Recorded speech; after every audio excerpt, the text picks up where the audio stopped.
Wholesale Hotline, where we cover everything to do with wholesale real estate. I'm Jamil Damji. I'm Brent Daniels. And I am Pace Morby. And together we cover the most important parts of wholesale real estate. Lead generation. Conversion of sellers into contracts. And dispositions. Guys, remember, when you're watching this show, do us a favor and squad up in the comments. Make sure that you are liking and subscribing to the YouTube channels and in the Facebook group Wholesale Hotline. Most important, we want to know we're doing a great job for you and helping you build your business. So go give us a review on iTunes and or Spotify. So squad up and enjoy the show!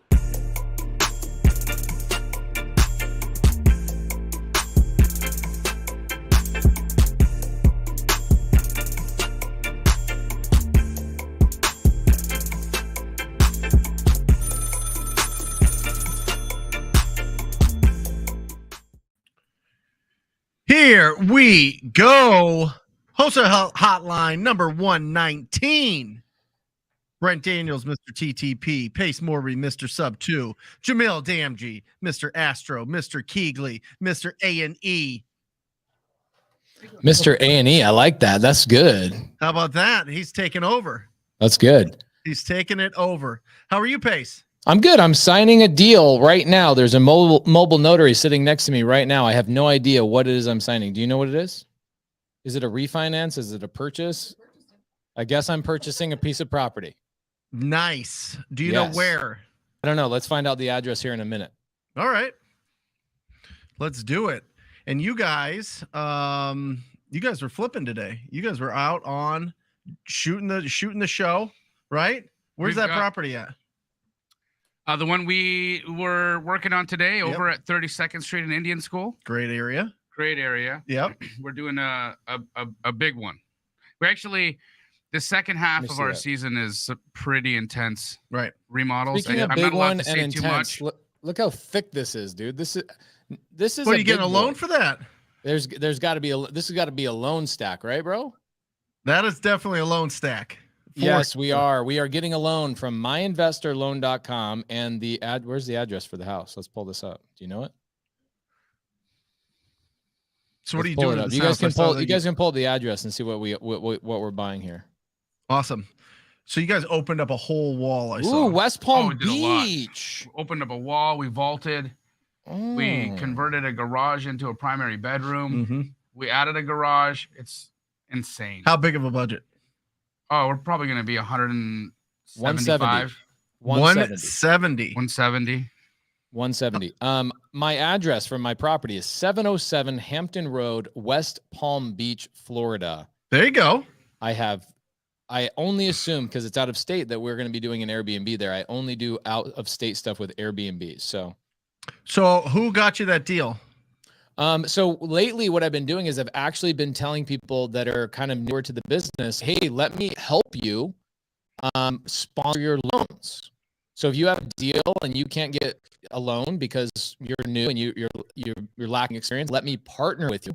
I'll sponsor the loan and I'll become owner of that property with you, and we'll actually be partners, actually pulling people through the fire through becoming an owner on their deal. So one of my students, because I only do this for my students, one of my students found a deal in West Palm Beach, and we're partnering on it as an Airbnb, it looks like. Awesome. Amazing. Yeah. And just to clarify, when you do that, you come in with no money. You're just bringing the credentials of credit. I'm bringing only credentials, and I'm actually bringing credit. I'm bringing my credentials, my P&L, my balance sheet, all of my credit, all that kind of stuff for these types of loans. This is a Airbnb. So we're buying it cash. We're going to do the renovation, and then we're going to refinance it again and keep it as an Airbnb. So this is a Airbnb. Amazing. Yeah. Amazing strategies, man. All the creative juices flowing out of Pace into the real estate market. And you know what's interesting is how long will that take? That deal? Yeah. Oh yeah, it's a good question. What do you think? What do you think? 6 months? I would say, because I always talk a lot of crap about Burr because of the time frame, and I always tell people it's not good for newbies to start out with the Burr strategy. You should have somebody who's experienced doing the Burr strategy with you. Otherwise, you're going to get roasted and toasted and smoked. It will take 6 months. What we'll do is we'll renovate it for 2. and then we have to get people in there and get some cash flow coming in, and then we have to refinance it probably 5 months later. So it's a 7-month project to get one house stabilized and refinanced through the Airbnb strategy.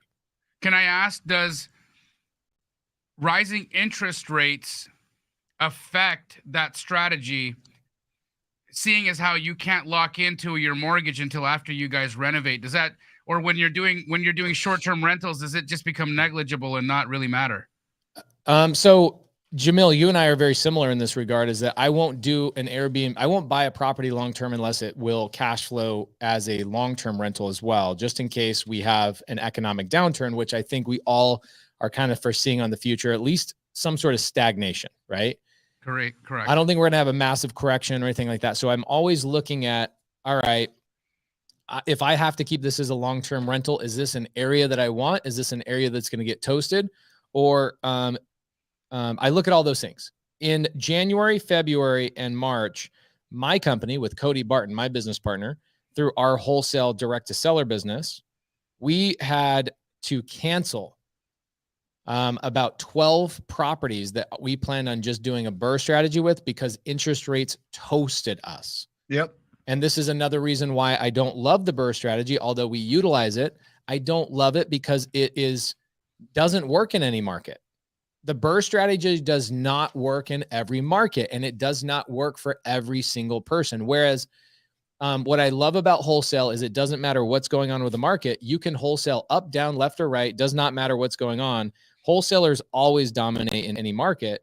And then one of the reasons why I love creative finance is because I can apply creative finance to fix and flip, to buy and hold, or wholesale as well. And so you take wholesale, which dominates in any market, up, down, left, or right, and then you accompany that with other things that I teach. Oh my gosh, like this upcoming correction or stagnation that we're going to have is really, really good for us. Nearly 700,000 people are in foreclosure right now. It is wholesaler. It's time for wholesalers just pick up the rake and start raking in money right now. So I was texting with Monique today. Yep. You know, she's really active in the retail space, Yep. right? We do a lot of wholesale transactions, but she's super active in the retail space. And I texted her and I was like, hey, Monique, how you feeling? Yeah. She said, grouchy. I'm like, yeah. I'm like, why? She's like, I got COVID. I'm like, and the market's softening. So is she feeling it? Did 1000%. she say she's feeling it, or is she saying that from the news? Oh, no. She's feeling it. She's feeling it hard. Already the number of like how much her phone rings has decreased substantially for her retail listings. Okay. Yep. But what does this mean? Because we've got some people in the comments right now saying, I'm really worried. Guys, I really want you to take what Pace said walking into this comment seriously. Okay. This show is called Wholesale Hotline. That's right. Okay. You've got Wholesale Coach Extraordinaire. You've got Wholesale Coach, Disposition Coach. You've got Creative Finance Coach. These methodologies that are being taught from what you're learning from us dominate in this market. Don't you dare worry about a market correction when you're in this circle. That's right. Okay, if you guys are all out in the world now being retail real estate agents, or if you're going to go try to become a mortgage broker and you're going to focus your business on refinance, yes, I understand you have something to be worried about. Right now is when wholesale, creative finance, especially those really low interest rate subject twos that Pace loves to collect. Yep. That's where these strategies dominate.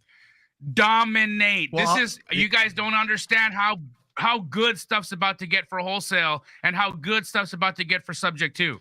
And I'm telling you, this is, when I was a real estate agent. I've been a real estate agent, licensed since 2004, went through the whole run up. 2008 goes. I'm sitting there like, always chasing trends as a traditional real estate agent.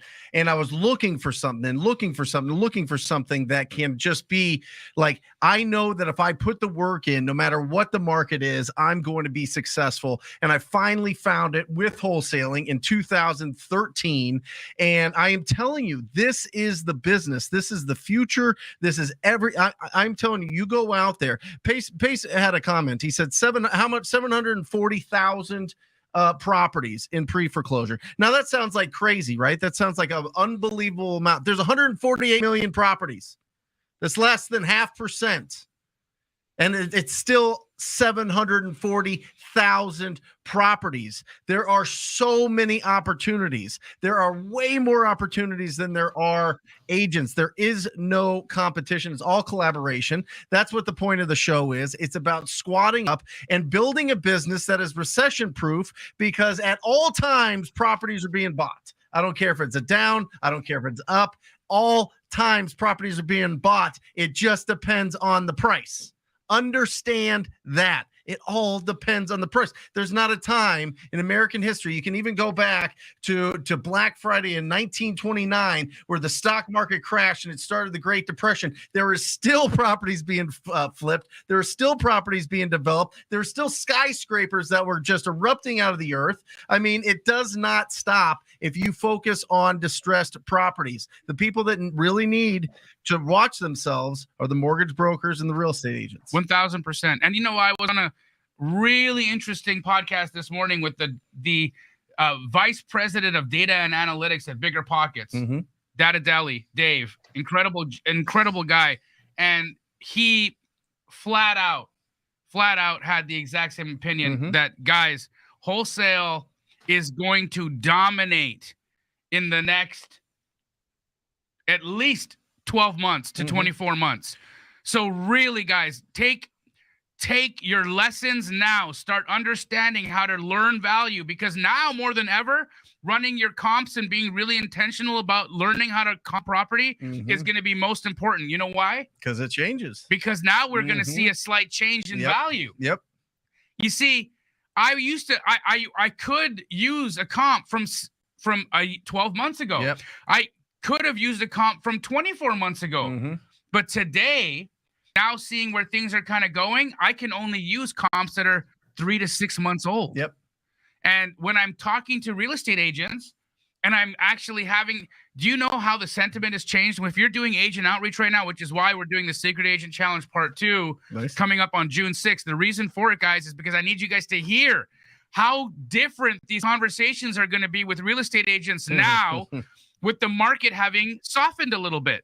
How much control we get to have on those conversations, how much leverage we get to have in those conversations, how much value we get to bring to those conversations. You don't even understand how good it's about to get for us, guys. It's going to be incredible. How important, and I think this is important as Pace is, well, maybe he's done with it, but Bro, I'm literally halfway through this. This is the juiciest freaking. Is this normal for you? Is this the biggest you've ever had? Sorry, I've been on a roll all day long. Dude. I'm so sorry, everybody. Did I offend anybody's mom in the audience? Is anybody's mom listening? I'm so sorry. Tell your mom I'm sorry. It was a good joke though. Cash buyers. Yeah, boy. How are they changing? How do we build them? How do we provide incredible value to the cash buyers during this time? You got to buy deeper now. So here's what's happened, right? We saw a lot of speculative buying. Yes. And you saw it. Yep. You in your wholesale business, how many buyers did you see buy and close on deals where they're like, market's going up. By the time I rehab this, even though I'm buying it close to ARV right now, by the time I'm done, I'm gonna have gained $70,000-$80,000 in appreciation. Yep. I'm gonna be fine. Yep. No, you're not anymore, because look, it's not if, guys. The Fed is aggressively raising interest rates, and their plan is not to stop until they force the country into a recession. We've already had a quarter of negative GDP.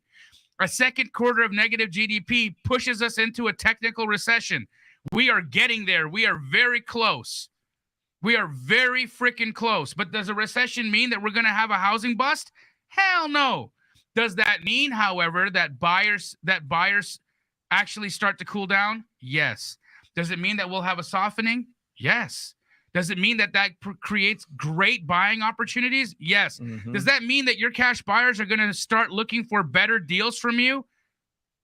Hell yes. Mhm.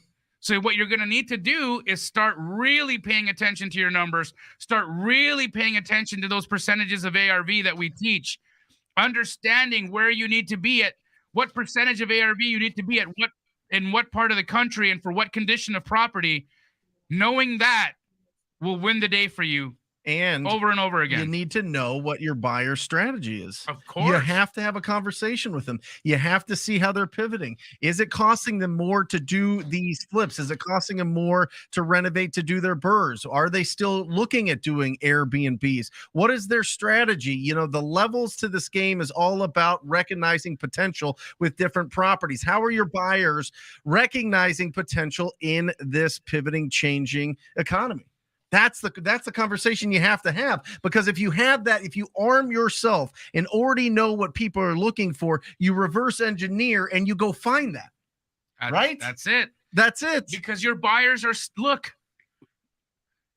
we still have rapid inflation. Yeah. And owning property is still safer than having cash in the bank.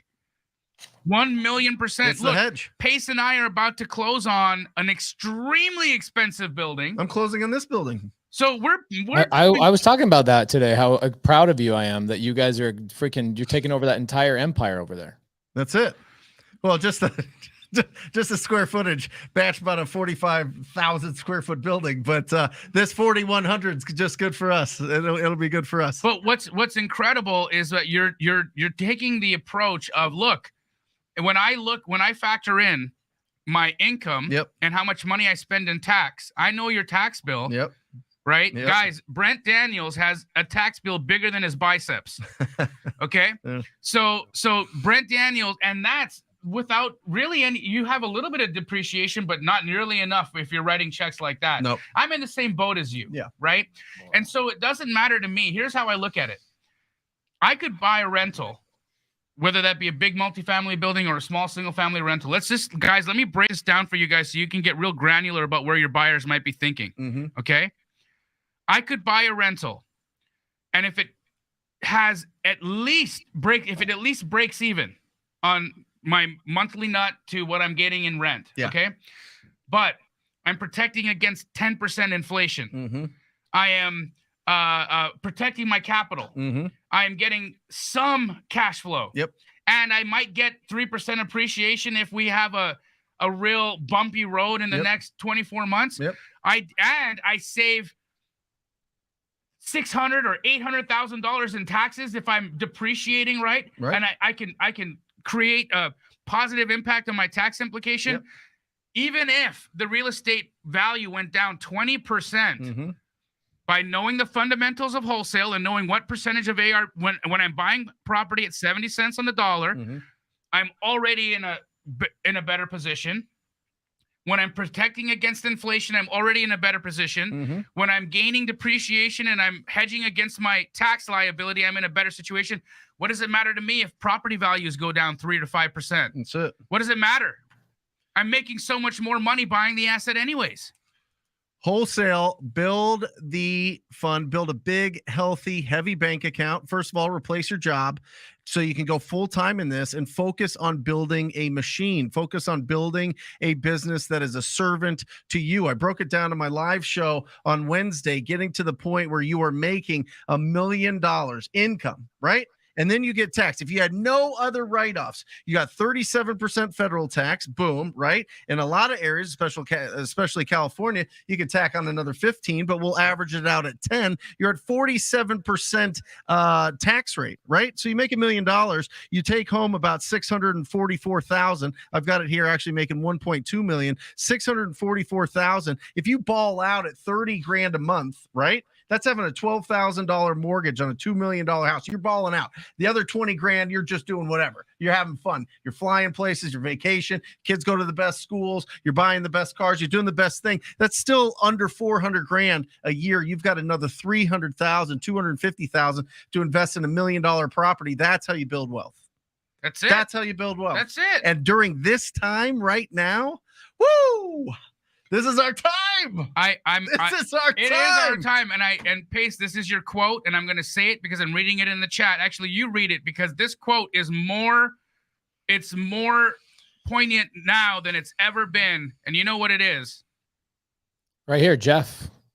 Equity comes, equity goes, but the cash always flows. That's it. Put that on my tombstone. No, I'm going to put buyers are liars, sellers are worse, and so is Damn, your that's mom. a no. I would probably say buyers are liars, sellers are worse is probably my best phrase I've ever come up with. It's But wait. And so true. is your mom. And so is your mom. Yeah, tell your mom I'm sorry is a really, it's top 10. Tell your mom I'm sorry. Yeah. Sorry about that, guys. What's funny is I had to break set today to sign at a FedEx office and sign for a deal. And then I run here, and then there's somebody text me as I'm running down the studio. That's why I was almost late. And she says, "Hey, Pace, I'm at your front door." I'm like, "What? For what?" And so, Brent, you just said something really powerful. You turn your business into a machine that works for you. Yep. Right. I'm at a point where I don't even know what deals I'm signing. My team is just all my team needs me for is my signature. Yep. Literally. That's it. And that's even, I think at some point soon, I'm probably going to get to a point where I will not even be involved in the signature side. I'll give power of attorney to my operations manager. And by the way, check this out. I think I'm hiring Robert Kiyosaki's old personal assistant, who was his personal assistant for 15 years this next week. Damn. Awesome. Damn. It's like getting to a point where you just you build a business that works for you all day long, and you bring in the absolute best of the best people. Wait, so she was his assistant for 15 years? She ran his family office where they had all their money. Yep. So she ran the whole family office, and then she was the executive assistant for the office, not for him personally. Got it. Awesome. No, I don't think she's a communist, but she's at least 30, given the math that we just got. Yeah, there you go. She's at least 30. She's at least 30. So a couple of questions that came up in the upper chat. A couple of questions that came up said, I have been hearing a lot of people. So I got to scroll way up. Yeah. We've got some really good stuff. Here we go. Here it is. Kathy Portley says, what wholesale and creative finance strategies do you think are the most critical for the changing market and the downturn market? So number one, Brent and Jamil just touched base on this. Wholesale has always been and will always be a strategy that works no matter what the market is doing. And I want you guys to write that down. Whereas if you're a loan officer, I was a loan officer for a couple of years, and I can tell you loan officers are everything in their life is so contingent upon what interest rates are doing that interest rates can actually take you out of your job, literally take you out of your job. Okay. You can go from making 50 grand in a month as a loan officer to the next month making 5 grand or zero. Right. Mm-hmm. And that's really tough. Yep. Wholesaling real estate, not fix and flip.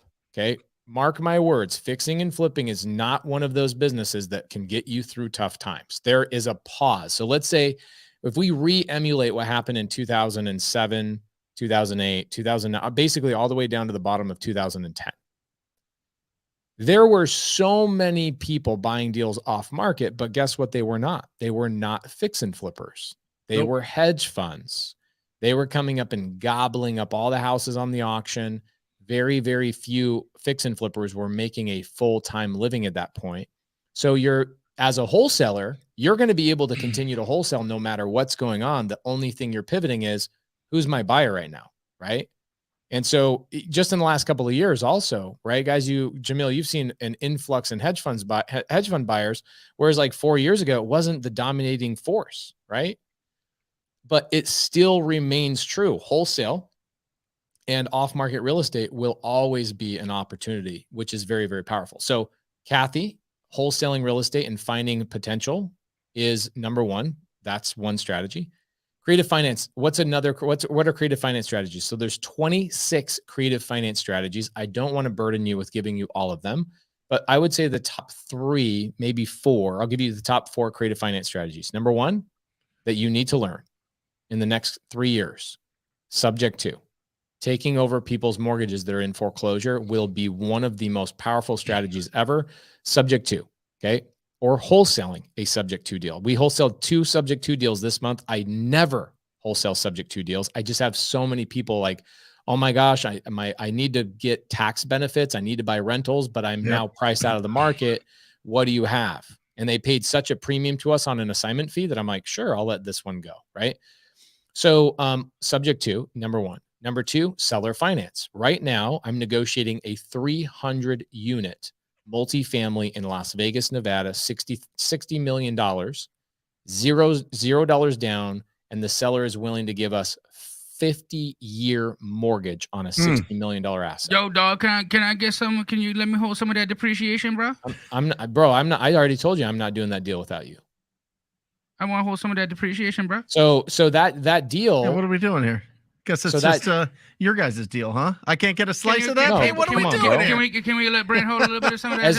As long as your slice is not as big as your arms, you got a slice. That's it. Just a little bit. Okay, so you're going to get a lot of sellers. I actually have one of our listeners, Carlo. He's one of the Flip Me students. He's awesome. And he's great. He sends me a DM last night and he goes, I've got a beach house in California. Seller's overpriced by $200,000. This thing will cash flow like crazy. It is like a party house and it's like 2 years old. Seller has zero pain. All he cares about is winning on his sales price. He just cares about his sales price. And so he says he's willing to give us $0 down on a beach house in Laguna, which is pretty insane. And we have the ability to Airbnb it, which is also insane. Covers the mortgage times 4 times with the cash flow. You're going to get a lot of sellers that in their mind, they're like, ooh, the market's softening. I'm not getting the number I thought I wanted. They're still going to be a little bit aggressive, and you're going to be able to work out terms with them. You can both wholesale those deals and keep those deals in your portfolio, depending on where you are at in your phase of your business. Subject to seller finance, you're going to get a lot of lease option opportunities as well. Lease options are going to start popping up all over the place, rent to own type of things. And then I kind of hesitate to say this because fixing and flipping, there will be a point in the next couple of years where fixing and flipping will go on pause for probably 6 to 8 months. Okay. Because fix and flippers, like when COVID hit, me as a fix and flipper, I paused buying for 2 months. I was like, I don't know what's going on. We're not buying anymore. But as a wholesaler, guess what you get to do? You get to continue to wholesale. You just pivot who your buyer is. As a fix and flipper, you really only have one buyer. It's a retail buyer. That's it. And that's the one who's getting squeezed right now. The retail buyer is the one that's feeling it, right? Yep. So I think, everything that you had to say there, Pace, was absolutely necessary. And in addition to that, I feel if we all just really be honest with ourselves of what we're walking into, we can not only be safe, but we can thrive. Oh, yeah. That's it. Well, and I think it's also important to understand, we talk about owning these properties. We talk about rental properties. This is the conversation that the cash buyers are having, right? So what I'm saying, that this is Wholesale Hotline. We're talking about wholesaling. You got to understand the other side of, there's 2 parts of it. There's the distressed property owner. Then there's the cash buyer. Right. Well, you're talking to cash buyers right now, and they're telling you what's going on. And that's the point, right? What are cash buyers shifting to so that they feel more comfortable with these investments? And that's what it is. It's going to be buy and hold. There's always going to be fix and flip. Right. There's always going to be properties that you can fix up for 300. It's going to sell for 350,000 that you get for 150,000 because it's a junkyard, right? It's a hoarder house. It's just been vacant and beat up. And there's always going to be those opportunities. I've seen it in every single market for almost the last 20 years. There's always those incredible deals out there. But the other ones are the properties that you're going to really make your bread and butter on in this next little bit here as interest rates start going up and people want to put cash out of the market and into real estate to protect it. And then what do? They sell it in a few years. Pace, do you think there's still going to be an opportunity to fix and flip? I know you said pause, but this is great. I remember coming in when the market had just fallen, right? And I was buying 2009, 2010, I was actively buying, and I was actually selling to fix and flippers. Yeah. So it wasn't that they had ran away yet. They were actually there, but they were the way that they were looking at it is they were buying houses and putting just as much as the purchase price into the remodel of that house because property value had fallen so much, right? Pace, do you think, and Brent, do you think that fixing and flipping will just pause for like 6 months? Do you think people will still fix and flip on the way down? Will they fix and flip at the bottom? How do you see this? How do you see this going? And should our audience start pivoting who their buyer is from rehabbers to only buy and holders? That's a great question. So I was a contractor through the last downturn, right? So I worked for people who were flipping, and that's basically the data I had, where the people I was working on or with is who I based my entire business on, right? I had employees and cash flow and all that kind of stuff based on other people's decisions of whether they were going to flip or not. And so it looked to me like the people who had been flipping for less than a year or 2 years, that are kind of newer, they completely stopped, right? The ones that continued to fix and flip through the market had been in the business for a couple of years, and they just bought a little bit deeper, and they hedged a little bit better, and they continued to flip successfully. Yep. I also think that small towns will get hit first. For sure. It'll all come into the big city. So if your bread and butter is selling fix and flip in small markets, start going into bigger markets. Start playing that a little bit. But we knew this. I mean, you guys who have been playing in the smaller markets, you've been feeling it anyways, right? It's not that you've had a plethora of buyers out there. There's like John and Frank. You know what I mean? There's a couple of guys. Yeah. There's a handful of guys that fix and flip in those small little rural towns, and they're going to take a break for a minute. They're definitely named John. In fact, I bet you if you did a data analysis and you spent some money, you could probably find out that 80% of all buyers in rural areas are named John or Frank. Yep. Yep. Yeah, for real. Great. Maybe Marv. And Throw Marv in there.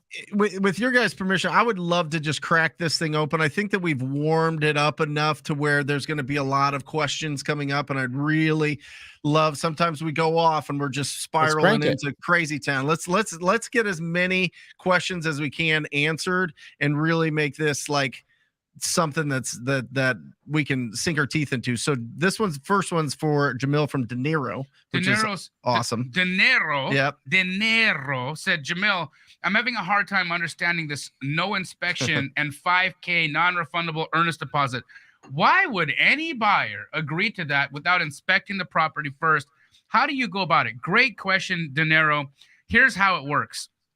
When you are selling a property to a wholesale buyer, they play by a different set of rules. We're not playing by the same set of rules as your retail buyer that's going to have a lengthy, 10 or 21-day inspection. A wholesale buyer understands that they're having to, A, buy this property for cash or hard money, B, that they're going to need to conduct all their inspections prior to entering into the contract. So it's not that we don't allow inspections. It's that we don't allow inspection periods on wholesale contracts, meaning all due diligence needs to be conducted prior to that person locking up the deal. Why do we do this? We do this because we want to make sure that the person who is committing to buying that deal is not wasting our time, is not going to tie us up in an inspection period and then cancel. So we're really looking for that serious cash buyer that's ready to put down non-refundable EMD and move forward with the deal. Now you say, why would anybody do that? Well, the reason they would, De Niro, is because that buyer is sophisticated. That buyer is not a joke. That buyer is not somebody who doesn't understand their numbers. That buyer is not somebody who cannot perform, which is why when you are dealing with people who put up non-refundable EMD, you can feel confident that there's a high likelihood they're going to close on your deal. Yeah. Does that make sense?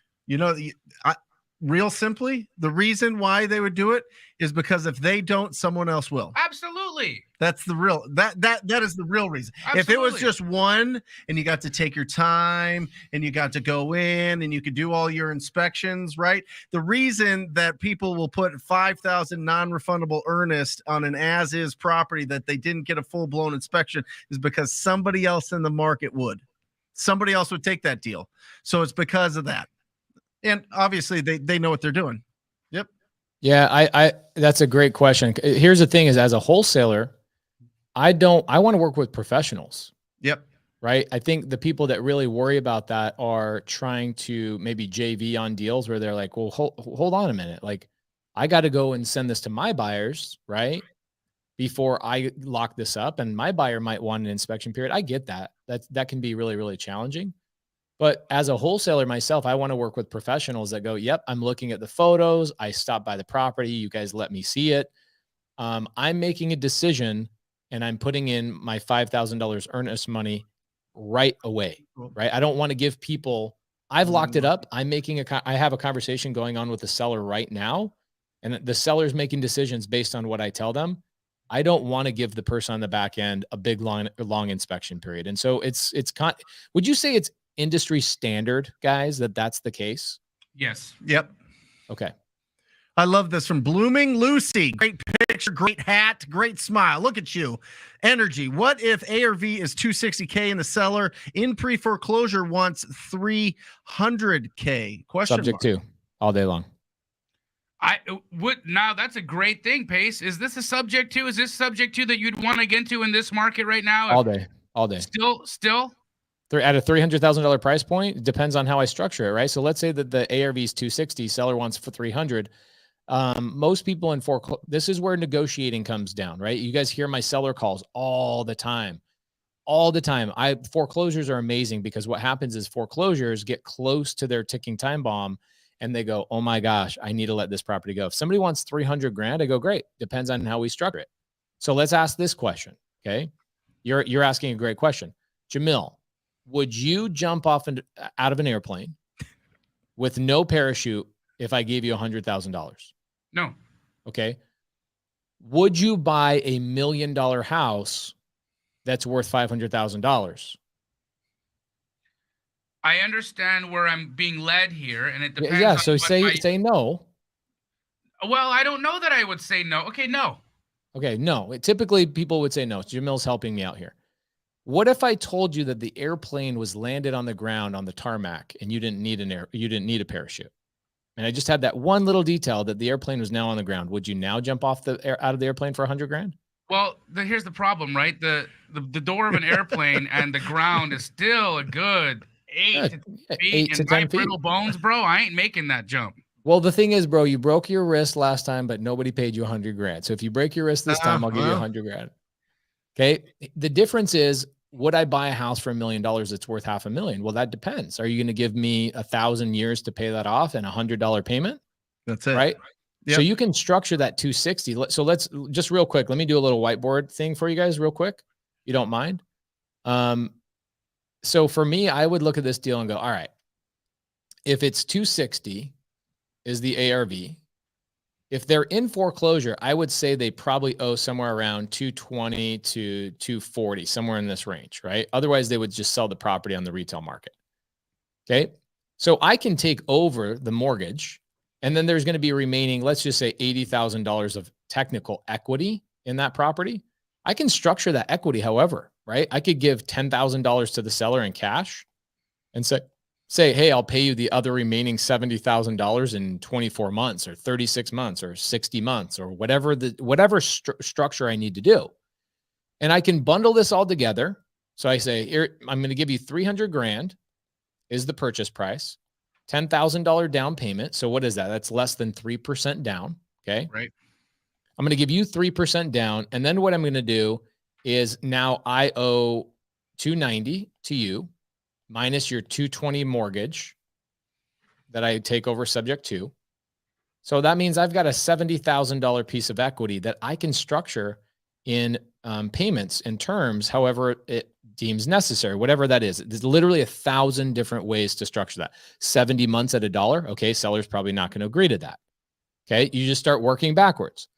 And then what I do is I take this contract, however I get it structured, and then I wholesale it to somebody like me, Pace, and I make a $10,000 fee by wholesaling that thing. You guys don't, the thing that people don't understand about subject to, I think the number one thing is that you can wholesale deals like this all day long. There are buyers that go, oh, dude, all day long, I'll pay you $10,000 assignment fee for something I only have to put 10 grand on because the underlying subject to loan is 3.25% interest.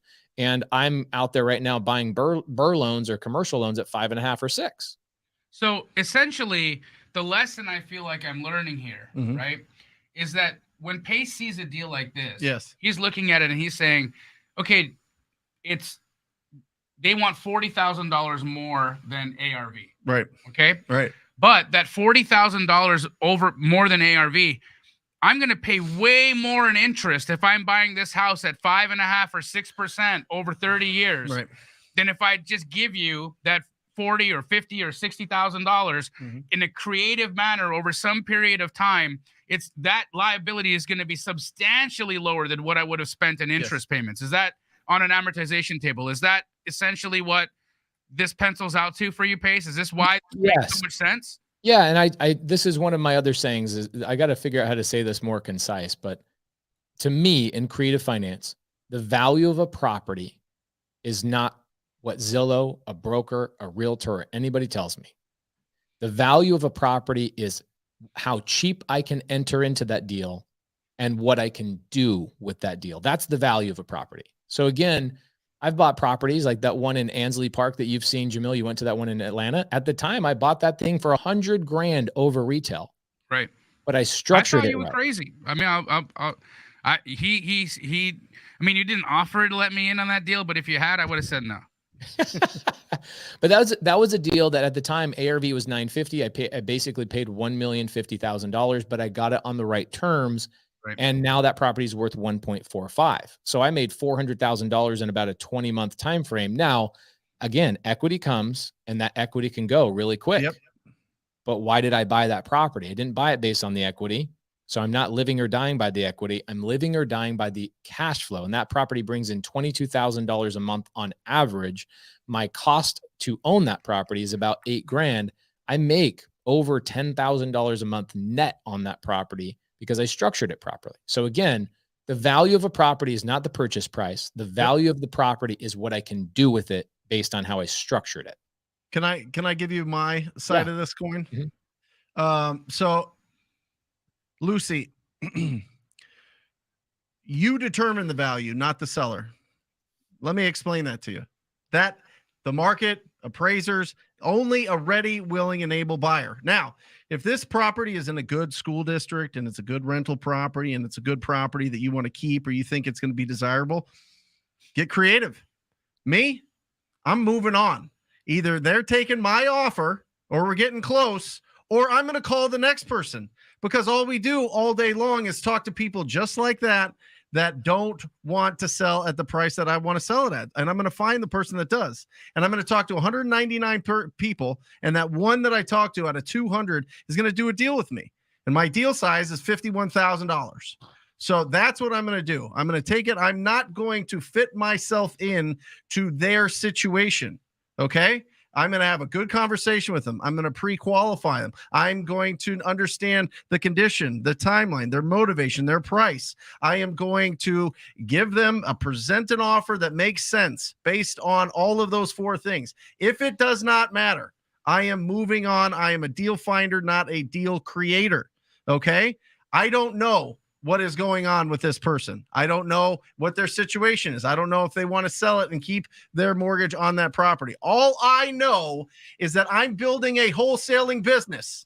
I'm building a business that finds discounted properties, and I match it up with cash buyers, and I sell that contract to those cash buyers, or I close on it and I sell it to those hedge funds, make a ton of money, and then I go out and buy real estate. That's the other side of the coin. It depends on what you want. There's no wrong answer. It just depends on what business you are building. Amazing. This question here was fantastic. And I think it's an important thing for people to understand. Forcing appreciation. You guys have heard me say the term before, forcing appreciation. What the hell am I talking about? How do you force appreciation? How do you do it? You add value. End of story. Think of it this way, okay? When we're wholesaling, what are we doing? We are calling distressed property owners. We're asking for distressed property, right? We're looking for property in condition where it's not turnkey, it's not retail ready. We know that in order to make it retail ready, some investment's going to be required in order to appreciate the property. That's what we're calling forced appreciation. When you are fixing a property, when you are adding value to a property, or when you are repositioning a property with new rent, that's forcing appreciation. Okay, in multifamily, how do you force appreciation? You increase the rents, you reduce the expenses, you do new management, you add laundry, you add AC, you meter sub-meter the electric and the water. Mhm. Okay, that's how you force appreciation in multifamily. How do you force appreciation in single family? You renovate, you do additions, you add square footage. Okay, that's how you force appreciation. You add value so that even if you get into a situation where you might lose equity on paper, when you force appreciation, you get back to a place where you haven't lost any money. That's right. That's how that works. Boom.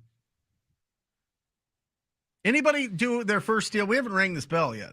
Oh, actually, we have somebody. We got a deal to talk about. Let's talk about it. So Pace and I did a joint Astro and Sub 2 Zoom call Yep. for our students. Heard about it. It was incredible, and we asked the student base to get together and really squat up with each other like people do in Wholesale Hotlines chat every week. Yep.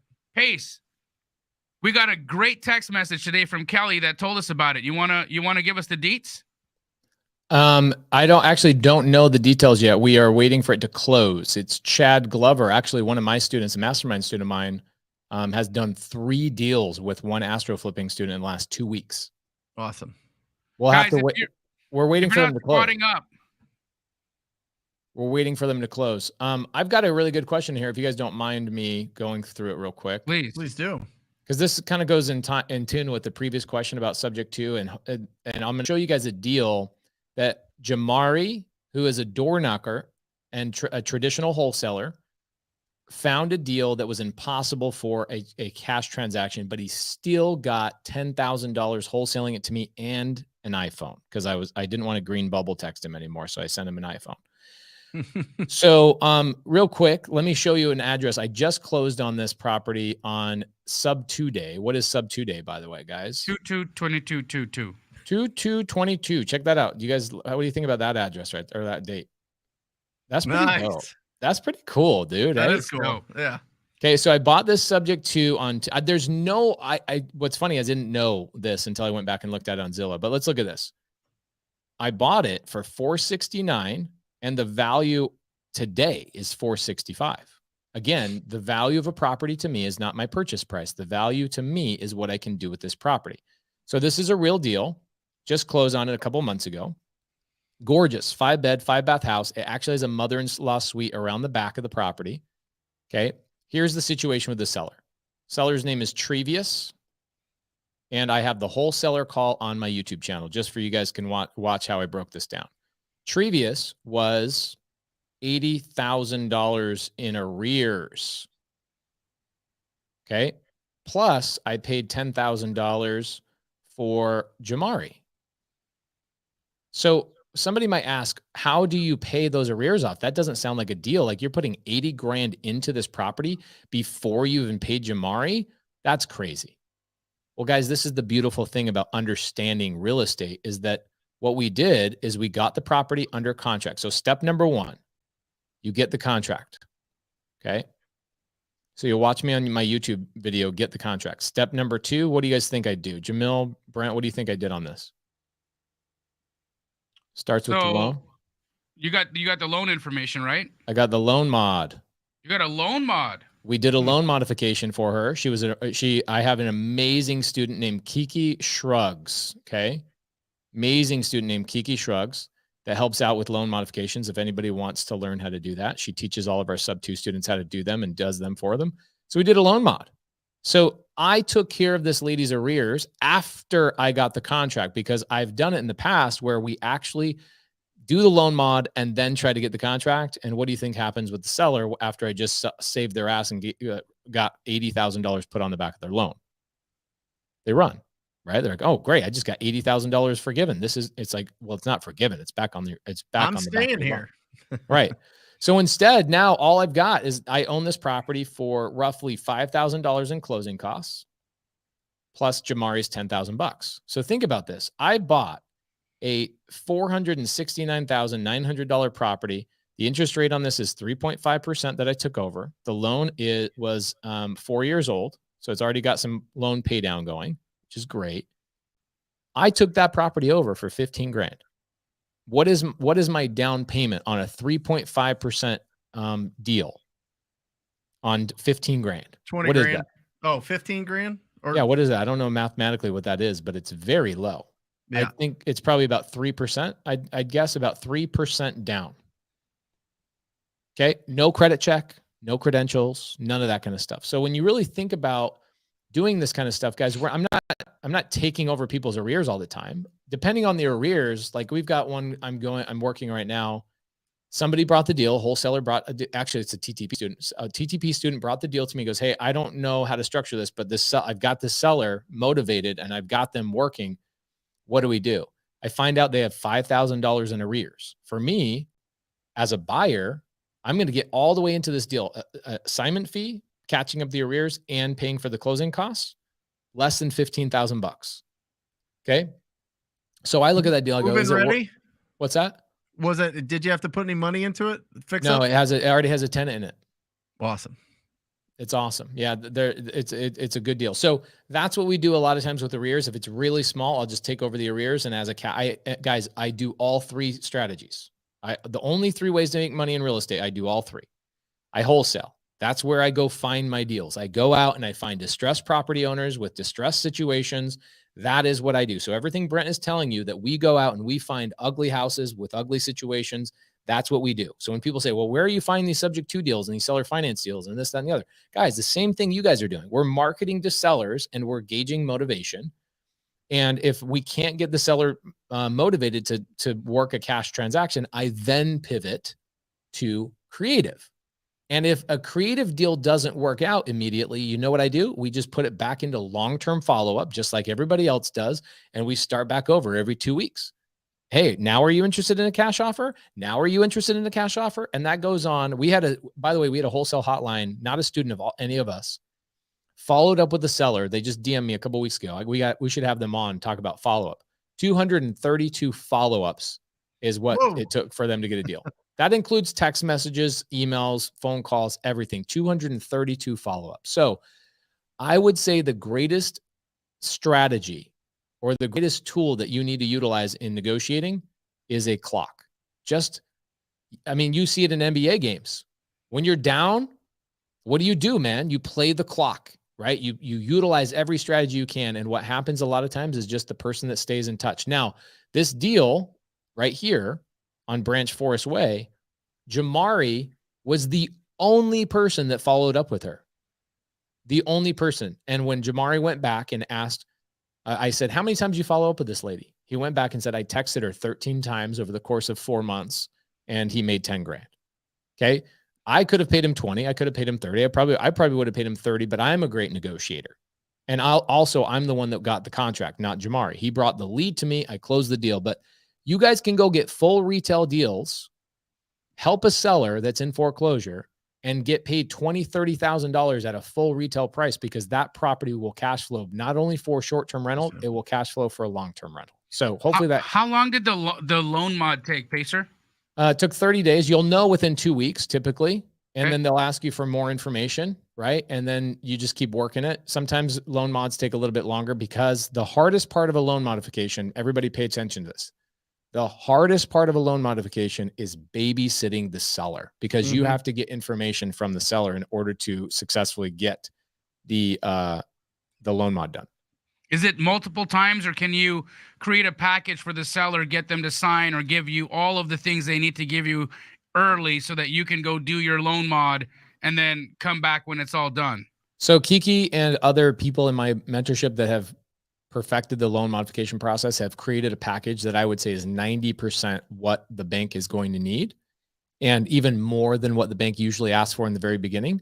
And then what happens is the bank, based on that individual person, will then ask questions about their specific situation that needs to be asked. And so typically you only need to talk to the seller twice. Awesome. This is one. If you don't mind, I'm going to answer this one really quick. Why don't you pitch creative terms before cash? Because cash is what I use to sometimes buy my creative deals. Okay. I don't want to have to raise private capital for every single time I buy a creative deal. So it's great when you can make $100,000 a month in your wholesale business, and then you've got excess capital to go and buy your creative deals. So it is a beautiful marriage between the two. You have to utilize both. If you're going to do creative deals, you got to have some cash to close escrow. And If you're doing Airbnbs, you got to furnish property. So start with cash. Always, always, always start with cash. Sorry, I wanted to put a button on that. What was it? Where was the other question? Right here. Oh. Jason, I've come across an issue today where I run my comps and the offer number comes out higher than the asking price because the neighborhood is all new builds. What am I doing wrong? Oh my God, so much. But here's why, okay?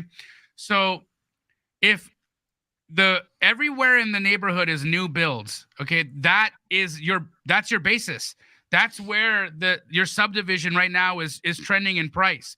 So what you need to do is really look at what comp you're using to get your ARV that's giving you an offer number that's higher than that. Because what I think the problem is right now is that your high comp, you're using the wrong one. You're using something that's not relevant, because if it's coming out higher than what the new builds are selling for over there, you're plugging in an incorrect value. That end of story. I think he's saying that like all the new builds are so high that the price that the seller wants is actually below what the comps are saying it is. You know what I mean? Yeah. So in that instance, then Casey, you are probably missing something with respect to condition. Okay. A lot of times when I see a seller asking for a lot less than what my MAO should be, it's because the condition of the property is a lot worse than what I'm plugging in for my standard remodel. Somebody knows something. How far out would you go to find a property that was built in that 15-year window? I mean, I'm trying never to go farther out than a quarter mile, but if I have to go a half mile, I will. Again, it's always like to like, right? So I'm looking for very similar property types, age of construction, type of build generation. I'm looking for type of property, single story to single stories. I'm making sure that I'm not deviating on too many data points that make my subject property and my comp property different from each other. Love it. Casey, thank you. Thank you for joining us. Remember, there's only 3 parts to real estate investing: lead generation, conversion of those leads into a signed agreement, and then exit strategy. And then from there, you got 3 options of exit strategy, right? You can assign it, you can hold it, or you can flip it. You don't have to overcomplicate this. And lead generation comes down to 3 things. You can market. They can call you. You can build up a referral network where you are the man in your town, the woman in your town that they're going to refer you business to, and you get deals from referrals. Or you go out there and you prospect, right? You can market, you can get referrals, or you can prospect. Now, if you're really, really, really, really smart, as you're starting out, you get prospecting and you get going and you build it up and you build a momentum. And then you start getting really loud about how much fun you're having in this business and how excited you are about this business. And then all of a sudden, the scales start tipping. All of a sudden, you start getting more referrals than you have to prospect for. Then your costs go down, profits go higher, and now you're really, really balling. I mean, we just had the trainers in here, the last Wholesale Hotline guys, Dylan and Brandon Trainer, 20 years old. 20 years old. They can't even go to the bar. Okay, they can't even get into a nightclub. Nope. They did $103,000 in assignments and spent $0 on marketing. Double that. They split half of that with me. But I'm just talking about them. $103,000 in assignment fees this month, guys. From referrals. All they agent deals. Called agents all day long. One of them talked to 1,400 agents before a deal. And then all of a sudden, boom, boom, boom, boom, boom, boom. I am telling you, it is the law of cause and effect. If you are going out there, you're being proactive, you're building the skills of effectively communicating with the people that own these properties or the people that represent the owners of these properties, you cannot lose. You literally cannot lose. And remember, when you were on the phone, 95% of this business is phone. Right? Oh my gosh. 95% of this, even more than that, man. I mean, is a cell phone. Yeah. And remember, your tone of voice is your body language. If you look up any kind of psychology on communicating, you're going to see the body language speaks so strongly, and that's the tone that you have. So you go in there, you're being proactive, you have an incredible, kind, optimistic tone, and then you find these people that actually want to sell their properties, and then from there you pre-qualify them. based on their condition, timeline, motivation, price. You do your lead follow-up so that you're staying in front of them and making sure that you shorten the timeline for them to make a decision. And then boom, you go on that offer presentation, you submit that offer, you get it signed, and then all of a sudden now you are running. Now you've got something tangible. Now you have something of value that you can keep, you can flip, or you can assign. That's the business, Casey. That is the business. 9 steps in there. 9 steps, three main titles, 3 steps underneath each one of those titles. Just keep it simple. Just keep it simple. Ugly houses, big checks. Ugly houses, big checks. Squat up with people that know more than you, that are more successful, and because you are kind, optimistic, and proactive, they want to be around you. 1,000%. Right? I mean, look, the beauty of what I think the Trainer Brothers do is they don't overcomplicate it. No. They're like, tell me exactly what to do. Tell me exactly what to say. How many times a day I got to say it.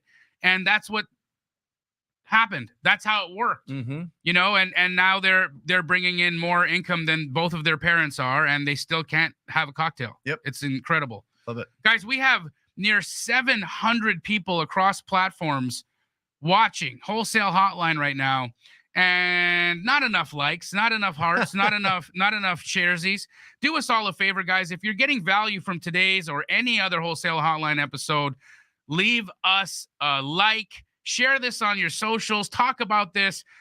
Go and give us a review on Apple Podcasts or Spotify Podcasts. It really helps the algorithm. Yep. Remember, guys, that we're not paid to do this. We do this out of love for you, out of love for the community, for wanting to squat up, to let all of our communities intermingle with each other, to squat up with each other, to do business with each other. Our ask in return is for you to leave us a review, for you to give us a like, and help share the knowledge. That's it. Squat up. Squatting up. Did we ring that bell for your for the win? So we're still waiting on the details from our. They said they closed. So we just don't know what the profits were until we do. JD Biz. So as a first timer, is buying and holding good. The properties I'm looking at is being sold by a real estate agent, and they look to sell more at market price because they are renovating some houses. I love this question. JD Biz, listen to me. For the first 12 months of your real estate career, your real estate journey, you need to find discounted properties. You need to lock them up and sell them to cash buyers. All right. I'm just telling you, listen, I want everybody to own 1,000 doors, to build skyscrapers, to open up banks, to fix and flip and get crazy and do amazing creative things in your market. But I am telling you, if you go 12 months and really build the systems in place for finding these opportunities, it is a skill that will last with you forever, and your business won't constantly do this. The problem I see is everybody repeats the same year over and over and over and over. I made 100 grand this year. Great. I made 100 grand this year. Great. I made 110 grand this year. Great. I made 80 grand this year. It's the same thing over and over because of all the different distractions. I want to taste over here. I want to do this over here. I want to do this, this, and this. Stop it. Stop. Just go around and find all of the most distressed properties in your marketplace, have quality conversations with those property owners, and see if they want to sell their property, and build a whole catalog, a whole database of people that you know are going to sell at some point, and then all of a sudden they start popping. 90 days in on average, they start popping. And then all of a sudden you have one of those $206,000 months and everything's changed. Your brain's broken forever. You start growing your business. You start bringing on people to do that are better at you at the different roles in this business. And now that thing starts working for you. 1,000%. Are you comping every deal that comes to Keegley? Hell no, dude. You were? I was. You once were? upon a time. You were texting all day long. And I you were fast. I still comp properties Right. every day. I just don't comp them all. Right. Right. But I'm very good at it. You train people. I train people. Right. I train people who now train people. Right. Right. So this is it. Any one of my astro flipping students, if they've been in the program longer than a month, can help you. Yep. And just like Stephanie's question here, she said, I can't afford a prop stream like, software where it's going to help me comp in a non-disclosure market. Stephanie, let me tell you this, okay? There are 690 people right now that would love to help you. Mm-hmm. Most of whom who have batch leads or prop stream or some comping mechanism that can help you in a non-disclosure state. That's right. In fact, if you reached out to Paul Nelson, who is an astro flipping student who does business in Tennessee, I promise you he will help you out. So, Stephanie, please don't let that be the reason why you don't take action and don't do this. You've got to squad up with somebody, and that will help you get the tool you need to get the success. That's it. You can squat up right here. You can go onto Facebook right now and see all the real estate investing groups that are on Facebook that are answering questions and collaborating. You could go to meetup.com and go find all the real estate. You could go to biggerpockets.com, find all those meetups. All you need is somebody that you trust, that has a good energy, that you know is going to help you out. They text you back. I will tell you that, like, you really like set the standard for responding to text as you were like in hustle season, building your business. There wasn't a text that went longer than 3 minutes, seriously, that you would not respond to. You were attached to that phone. You were going. It was come. I mean, there was not a unreceived or unresponded to text. And that's the type of person you want to find. You want to find somebody that has that burning passion, that fire in their belly to build their business, and they want to help you out. And I'm telling you guys, if you start actually responding quickly when people are reaching out to you, you will be unstoppable in your business. 99% of people just let it go. 99% of people are like, I'll get to it later, or they don't check it, or whatever, or who's bugging me now. You have that mentality, you're going to get beat like a drum. You're going to get beat like a drum by somebody else in here. So just respond quickly, communicate quickly, have some energy, put some exclamation points in it, put some emojis in it, put some energy behind the text and the calls that you have, and you are going to be unstoppable. No doubt about it. I saw a comment in the chat that said, hey, I've had PropStream 7 months and no deals yet. My friend, my brother, my sister, whoever it was that wrote that, well, let me tell you something. Having the software is not going to get you the gold, right? You've got a good tool now, right? You've got a good tool that can help you do the thing, but you've got to take steps. You got to take the action, right? So what are you using PropStream for in addition to running comps? Are you pulling lists? Are you skip tracing? Are you then doing the lead generation? When you are doing the lead generation, how many people are you talking to every single day? You see, the tool is not going to make you do the work. Right. You still have to do the work using the tool. So I hope that makes sense. You know, again, the part for me that I never want to see any of you guys fall into. This is not about collecting problems. This is not about collecting bills. This is not about collecting software. This is not about that. This is about collecting skills, collecting people who can help you, creating relationships. Then you leverage those skills, you leverage those relationships into dollar bills. That's how it works. That's how it works. There you go. Great question. Let's get into what else we got. RW2 has an axe to grind. I'll tell you that. Yeah, it's funny. I'm curious. I like who this person Where's is. That privy question. What you've been working privy? I just had a conversation with privy, which wow.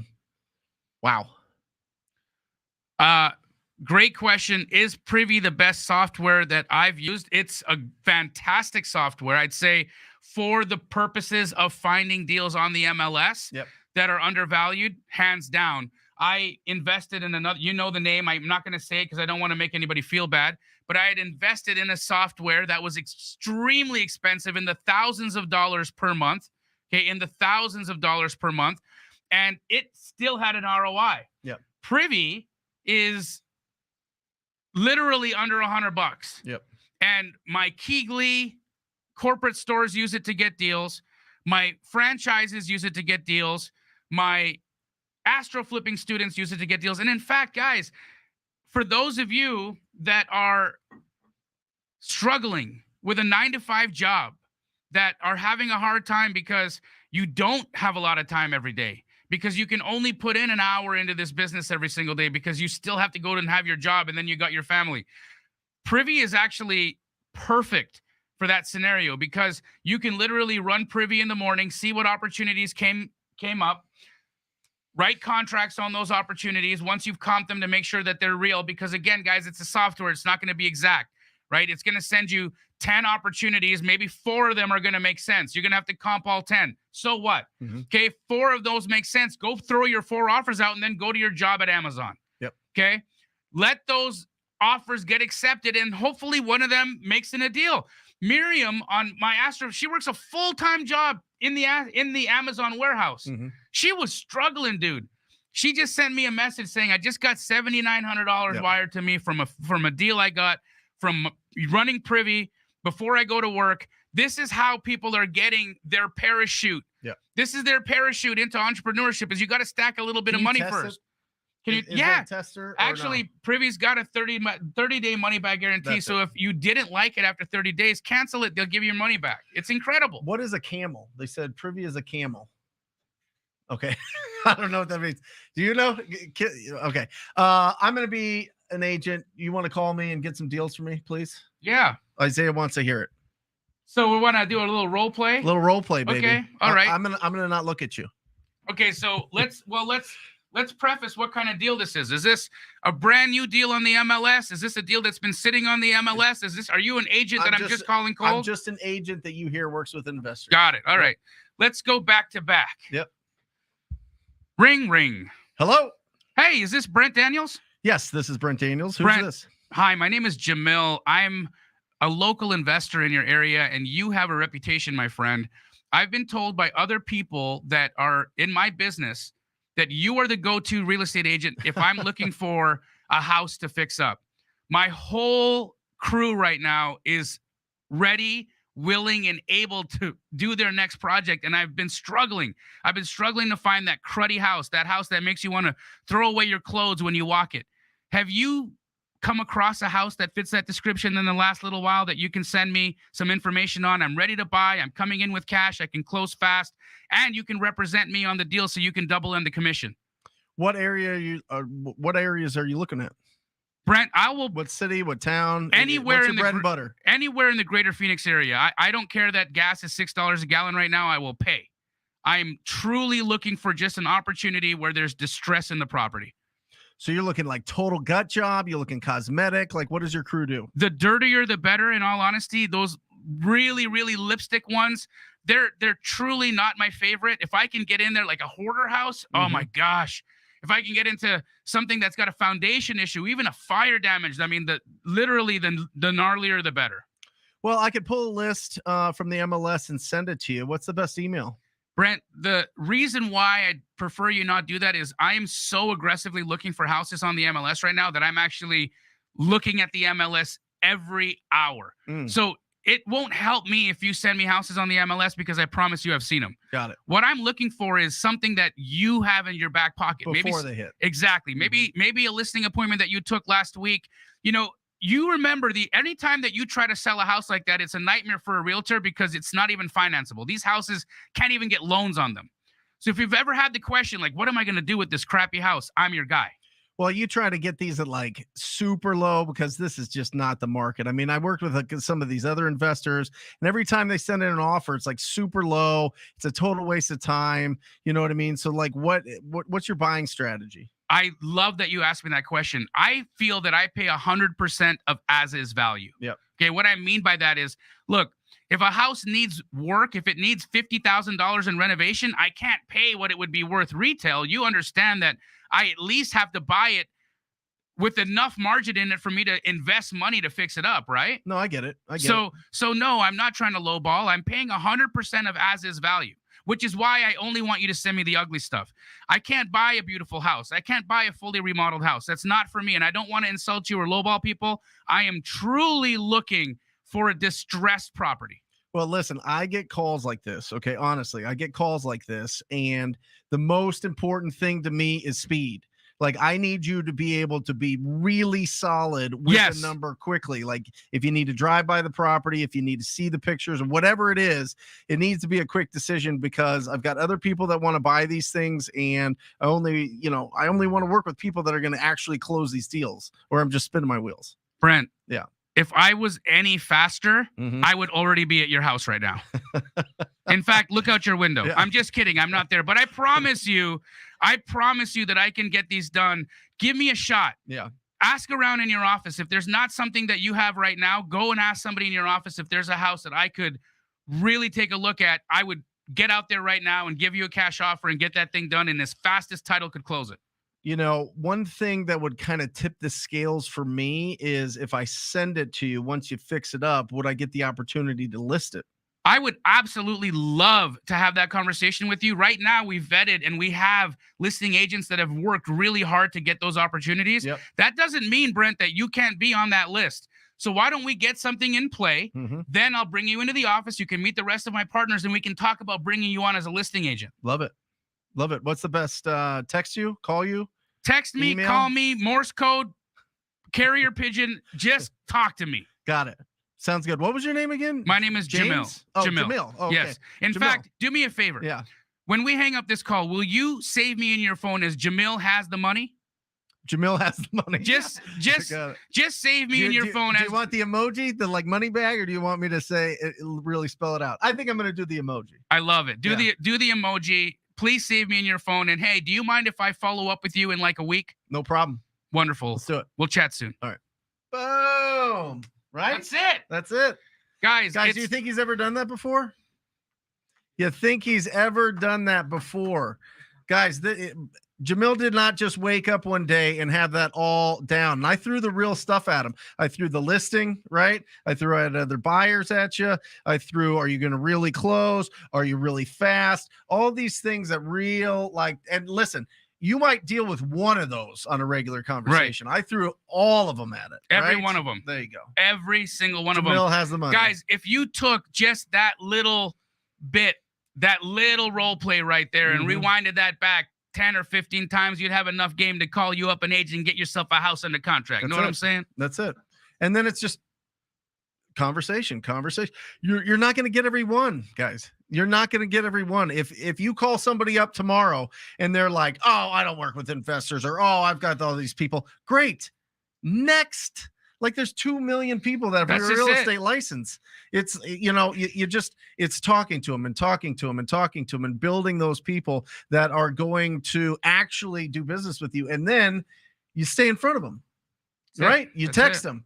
Have you found anything? What's going on? And then all of a sudden, once you start making some money and closing these deals, you start building out a team and you start doing that. And then you start doing, and then all of a sudden you've got this thing going, right? That's it. And then you have a company. I don't know what happened to Pace.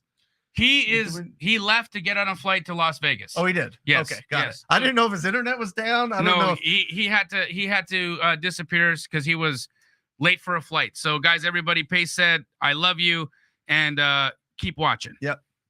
Awesome. What's he doing in Vegas? He's on a panel or something tomorrow. Yeah.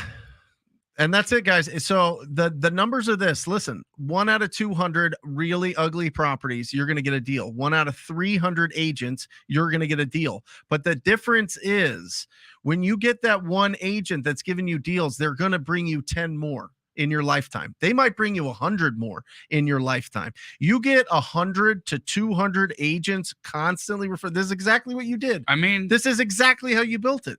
This is exactly how you built it. And then you had all the dispo and it just went absolutely bananas.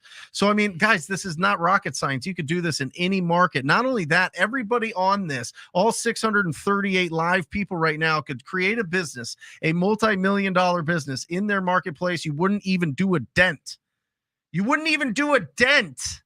11 million vacant properties that have been vacant over a year based on the 2020 census, 742,000 properties that are behind on payments. Like that doesn't even take into account all the homes that have code violations, all the properties that got inherited today. Right? Today, all the properties that are behind in their taxes today, all of these other things, the zombie houses, the ones that are non-owner occupied vacant houses, they're called zombie houses. All of those things, there's so many opportunities out there. Everybody here could have a multi-million-dollar business, no doubt about it. It's just exactly that. It's constantly going and building those skills. You know what's interesting is that widow that just got a contract 2 weeks ago, knocking on pre-foreclosures. I gave her a list. She went out, got that deal under contract, brought me another one yesterday. Okay. $92,000 under contract, 3-bed, 2-bath townhome here in West Phoenix. ARV on that thing is about $225. Okay. We got it under contract at $92. Ooh. Where? West Phoenix. Get out of here. Right here. A house? A townhouse. Condominium. Still. Again, guys, the reason why I bring this up is this lady, she got 4 kids. She's a widow. Mhm. Okay, she's not overcomplicating anything. You know what she did? She went and bought herself some cute Air Forces. Yep. She makes herself feel real cute. Oh, I like that. She ties her shoes up real tight. Yep. And then she gets out there and gets the work in. Yep. And guess what? At least once a week, she's got a contract close to being in play. Think of that, guys. What would one deal a week do for you? Bro, every time I see an ugly house, I see $20,000.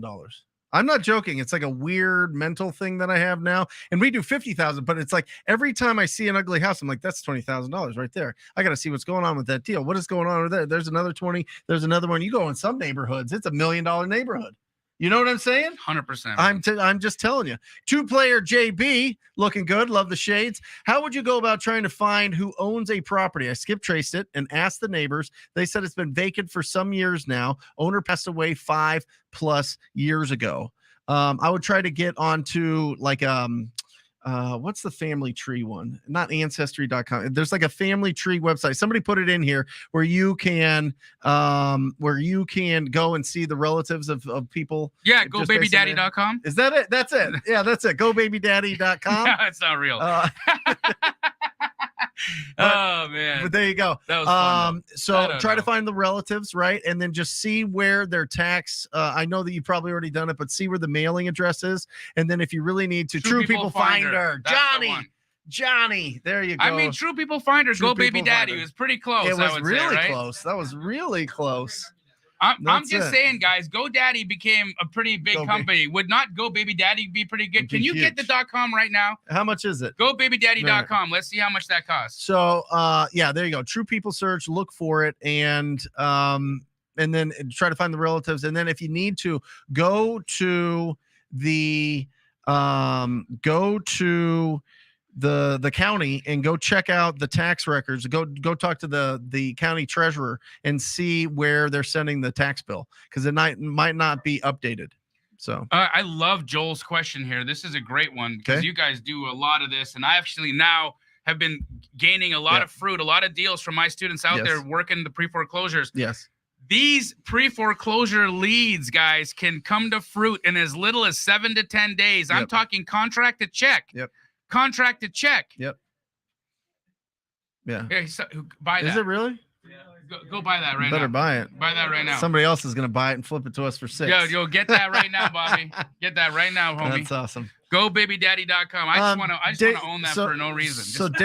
So David here is he lives in Nigeria. TTP TTP family member, TTP student, closing deals in Houston. How do you make 3 to 5 offers per day when most people say no? Well, remember, you're in control of who your offer, right? You're in control of the value that they give them. Now, what you can do is you can kind of do it kind of a little bit backhanded, right? Well, it looks like your neighbors in similar condition are selling for boom. Did you just make an offer? Yeah, but you didn't really, right? Your neighbors are selling for, well, this is what the neighborhood's selling for. This is in similar condition. This is what it's going for. And just make sure that you're talking to properties that need some love. If obviously they're fixed up or whatever else, tell them to go list it with an agent.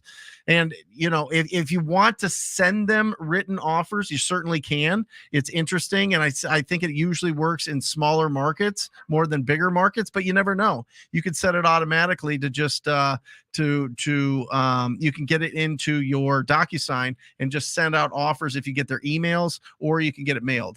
But I would just do it verbally, to be honest with you. David, don't mess around with people that don't want to do business with you. David, also, I want to just say, be very careful about attaching to the statement, most people say no. Yeah. Okay. It's a dangerous place to live in. Yeah. It's a dangerous place to live in because you want to know why? You're focusing on most people saying no. Right. You want to know what I focus on? Some people say yes. That's it. That's it, brother. Yep. You got to focus on the positive. You got to focus on the people that you can help. You can focus on the people that you can add value to by bringing them a contract, by bringing them liquidity to their situation. Then that is what you will find. Yeah. You get what you focus on. That's it. That's it. That's it. Awesome. You know what? This is interesting because I think this is all over the place, and there's always different answers for all of these things. Ariana, obviously you want to get it as low as you can. That's the first step, but it just depends on what market you're in. That does not work in a market where the properties are under $100,000. It doesn't. It doesn't work. It's market to market. Your percentage of ARV is definitely market specific and condition specific. And Ariana, that's the reason why for every Astro flipping student, I've given you a US ARV map that tells you what percentage of ARV you need to lock up a house if it's in cosmetic or if it's in full gut condition. Okay, cosmetic or full gut, cosmetic or full gut. If you follow those rules, more often than not, you'll be in a good situation. Yep. Again, I'm not telling you it's perfect. This is not an exact science because we really never know until we get into the details. Yep. Plus, inflation has done a few things, but at the same time, follow that US ARV map. Brent, what have you been finding right now from rehabbers you've been talking to for dollar per square remodeling costs? I'd like to update everybody on this because I've been doing some surveying and I've gotten some new numbers. 35 to 50. I'm saying 35 right now to $40 per square foot for cosmetic. Yep. And I'm seeing full gut land somewhere between $60 to $75 a square foot for full gut, guys. Yep. Keep that in mind, okay? Yep. Again, I'm gonna repeat it. For cosmetic remodel, you're at $35 to $40 a square foot. For full gut, you're between $60 to $75 a square foot. That'll help you do some quick back of the napkin math when you're trying to figure out how much a renovation is going to cost. That's right. And what's the difference between cosmetic and full gut? Well, I mean, listen, first of all, with a full gut, you need to get in and you need to do electrical. You need to do the mechanical parts of the business. Of the property. You know, a cosmetic, you're going in and it's more design features, but Correct. A full gut is mechanical. A full gut is electrical, plumbing, appliances, roof, pool equipment, AC, boiler, all of those things, right? That's the difference between that and then just going in and doing floors and paint and some appliances and countertops. Absolutely. It's the mechanics of the property. Boom. That's it. Dude, look at us. We're on fire this back half. Y'all are crushing it with the questions. Let me read this because I think that this is really important. Please. And we talked about Kiyosaki before, and this is actually Rich Dad. If you guys didn't know, Keith Cunningham is half of Rich Dad. The other half is a dude that was in Hawaii, but the real principles of Rich Dad came from this Keith Cunningham, and this is a fantastic book. It's a little bit tough. I highly recommend you get the book and Audible and listen to the Audible as you're going through it. But I love this. When we take a hard look at the people we want to emulate, we will inevitably find that they all started at the back of the line. Did you start at the back of the line? Yeah, I started in a hole. And then I had to climb out of that hole and then get to the back of the line. Yes, sir. They practiced for countless hours, stayed in line, stayed in line. That's what we're talking about. Focus. Followed the advice of a great coach or mentor, overcame numerous obstacles, had some lucky breaks, committed to being a learner, practiced countless more hours, and eventually got to the front of the line. Here's the important point. Their success was not obvious at the beginning of the journey to themselves or anybody else who happened to be watching. It's a fact. There's so much in that. There's so much in that. Right? What do we learn there? We learn that first and foremost, guys, you were never going to be the destination. You were always going to start at the bottom. So get used to working hard. Get used to waiting. Get used to patience. Get used to consistency. Get used to looking over other people's heads. Get used to the work, okay? The standing, the hurt feet. Get used to that stuff. The second thing I think that you got to take from that is you have to detach from this destination that you're we've got an incredible person right now that's saying, I want to be a millionaire so bad. I want to be a millionaire so bad. And I love that you have that ambition in your heart. But my friend, what I can tell you right now is that ambition, that desire, if you do not leave that with action, and if you do not leave that with consistency, and if you don't just let that go for a minute, when you come across your first obstacle, when you don't get to that million fast enough, you want to know what happens? Discouragement. That's why I say, please detach from the result. Chop wood, carry water. Chop wood, carry water. Stay in line. Stay in line. That's the focus. Could you imagine if you started like a development company in the middle of building your wholesaling business when you were really in your hustle season here? That's how I went broke the first time. I know. But what happens when you came the second time? Focus, baby. Right? Focus. I'm laser focused. On all of the stuff, on exactly what strategy you want. And I'm telling you, if it's your first 12 months in real estate, ugly houses, big checks.